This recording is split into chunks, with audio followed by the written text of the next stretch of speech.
Hey, Brian from Garage Hall. Today I have a VEVOR cordless screwdriver, and this is the owner's manual to it, so you can kind of see everything that it does.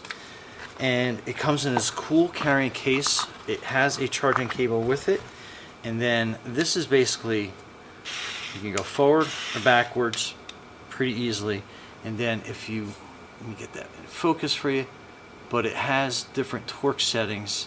You basically just tap this touch screen too, and then you can work anything that you have, and then it kind of gives you an idea. So this is your bit pack that it comes with, so you have all sorts of different bits. And for me, I'm gonna do some work on this little electronic toy gizmo here. So let me find a bit that fits that the correct way. I think we need a different size, and that's an awesome part about this, is you can pick any bit that you want.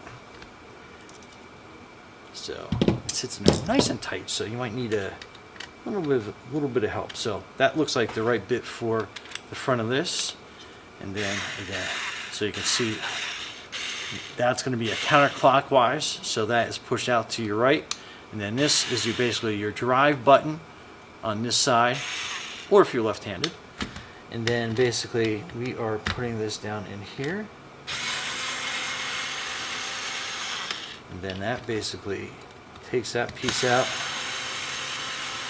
quick and easy, so I can do a repair or a switch or whatever I got going on with my little electronics. And then I basically just put that like that, and then line the screw up, and then we are basically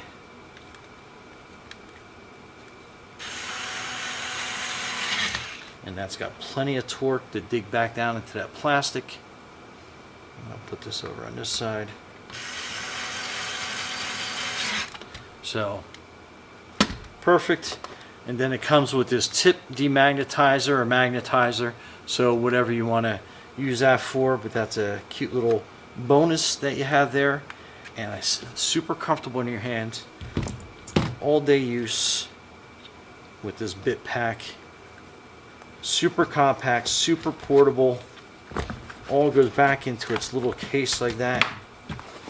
And then I love the fact that it has a graphic on it, so if you have a bunch of cases and tools and stuff like I do, you know exactly what's in here right away. But anyway, Brian from Garage Hall, thanks for watching, and absolutely be safe out there. Very cool.